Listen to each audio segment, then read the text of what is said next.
Cette semaine, le froid et la pluie s'installent. On vient d'entrer dans le mois de mai, mais la météo est si terrible qu'on se croirait en mars. Nous avons ressorti pulls et manteaux et on regretterait presque les doudounes d'hiver. J'essaie de me motiver et je décide de faire 1 heure de fitness. Le chemin jusqu'à la salle est pentu et me permet de m'échauffer. J'ai oublié de filmer ma séance, mais sachez que j'étais très fière de moi, car j'ai largement augmenté mon endurance. De retour à la maison, je regarde la dernière vidéo de Flâneuse du Levant, une chaîne YouTube que je vous recommande. Je me suis largement inspirée de celle-ci pour mes propres vidéos, et ne vous inquiétez pas, la personne qui tient cette chaîne était ok pour que je lui pique entre guillemets le concept. Ceci dit, je suis loin d'être au même niveau. Je n'ose pas filmer dans les lieux publics et ma vie en Suisse n'est pas très intéressante comparée à une vie au Japon. Je vous en avais parlé dans une autre vidéo. Qui soutient les familles en difficulté? Je continue mes entraînements de flûte et je suis terriblement déçue. Cette grande flûte traversière est cassée. Le joint qui tenait le bec s'est désagrégé avec les années.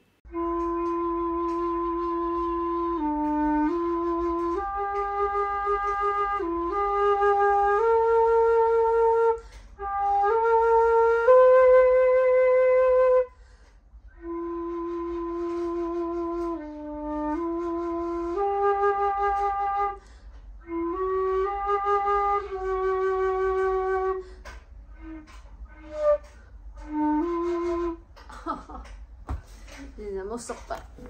Et en parlant de musique, nous voici déjà mercredi, jour des cours. Comme d'habitude, j'en profite pour m'avancer sur mon nouveau roman, mais je n'arrive pas à me concentrer. Ça ne progresse pas du tout.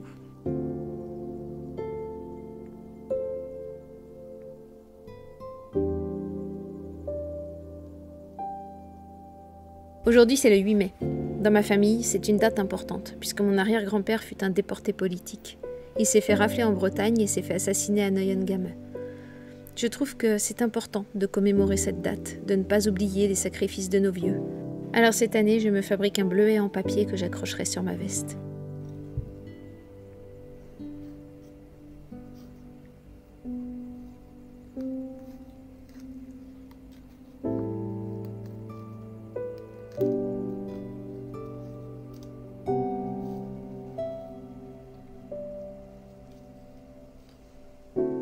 Le soir, c'est l'insomnie.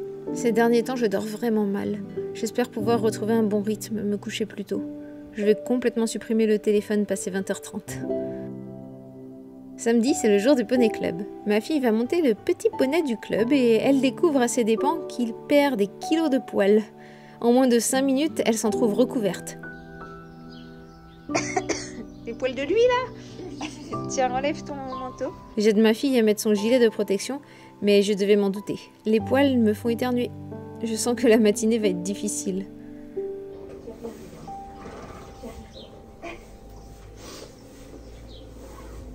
Voilà, tu voulais ça. Tu veux ton manteau aussi? Tu m'as invité. Alors, mets d'abord le manteau. Et après, par-dessus, tu as veste.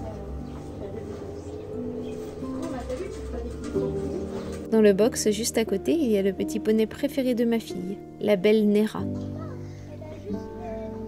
Elle est gentille.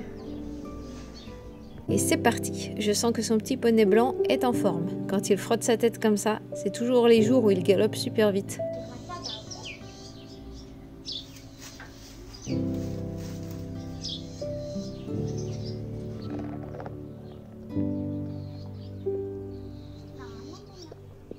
Little. Ah, Little, tu m'as bavé dessus. Espèce de coquin. Ah, Dirk. Ah. Quel luxe qu'elle ne soit que 3 élèves. Cette année, les 3 demoiselles ont beaucoup progressé et c'est certainement grâce au fait qu'elles soient peu et que donc la prof puisse passer du temps avec chacune.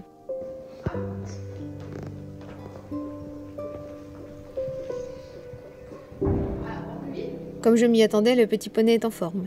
Ma fille mène le cours et se tape même le luxe d'un galop sur les cavaletti. Je vois à sa tête qu'elle vit son meilleur moment de la semaine.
Au retour, c'est moi qui conduis.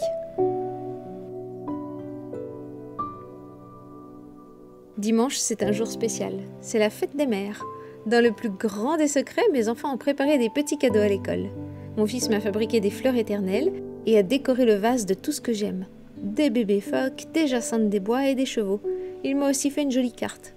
Quant à ma fille, elle m'offre des rochers chocolat qu'elle a cuisinés elle-même. Je suis vraiment gâtée. 1 heure plus tard, ma fille souhaite m'accompagner pour mon jogging. Elle m'a avoué un peu plus tard qu'elle aimerait qu'on fasse plus souvent cette sortie, rien que toutes les deux. Je crois qu'elle a vraiment apprécié ce moment mère-fille. Comme j'ai augmenté mon endurance, j'ai réussi à courir jusqu'à la petite ferme dans laquelle il y a des poneys que ma fille adore. Elle venait faire des balades sur leur dos quand elle avait 2 ans. Le temps passe vraiment trop vite. Dire que depuis, ma fille a passé ses 2 galops et est en phase d'obtenir le 3e. Je la renvoie encore toute petite et chancelante, tendre les bras pour caresser les poneys de cette ferme. Je la revois assise sur leur dos, leur faire des gros câlins pendant la balade. C'est sûrement grâce à ces poneys qu'elle a développé une grosse passion pour l'équitation.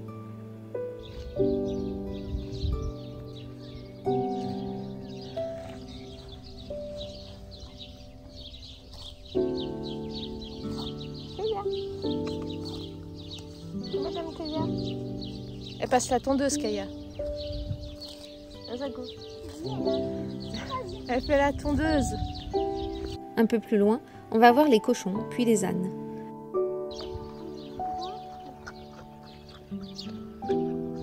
Ah ouais, c'est l'heure du repas, t'as vu?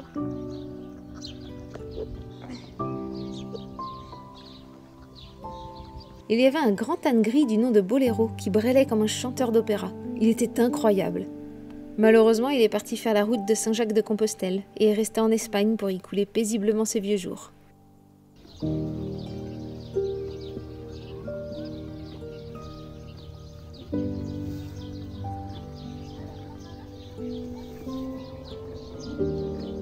La nature est belle. Je profite que l'air soit encore frais, car très bientôt, marcher ici deviendra insupportable. Il y a un grand manque d'arbres, alors autant dire que l'été, c'est impossible de se promener, à part tôt le matin ou en soirée. De retour à la maison, j'ai voulu entreprendre de repasser mon linge, sauf que je me suis brûlé les doigts. C'était complètement ma faute. J'avais l'esprit ailleurs et j'ai saisi le fer à pleine main. Alors je préfère rester tranquille un moment et lire un livre sur le balcon, c'est plus sûr. J'ai tout de suite mis une pommade spéciale pour les brûlures et je crois que j'ai bien fait. Je m'attendais à une énorme cloque, mais rien. Je n'ai qu'une petite ligne rouge. Je suis soulagée. J'espère que cette semaine vous aura intéressé. Moi, je retourne lire et je vous dis à très bientôt. Et tout de bon!